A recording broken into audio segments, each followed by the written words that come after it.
Thanks again for showing up. It's an honor to meet you guys. Seeing you guys all in the same room is just amazing.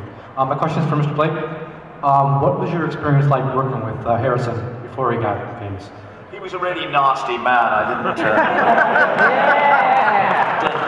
couldn't really bear being in the same room with him, actually. No, I'm afraid it is a cliche about Harrison. He was a really sweet guy.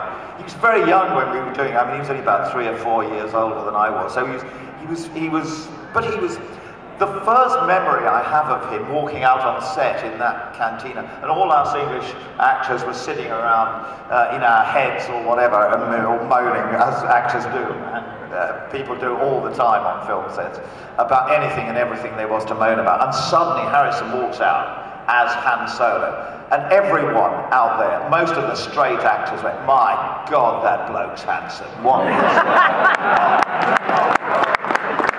And here we were in these rubber heads, thinking this is the end of my life. This man is not.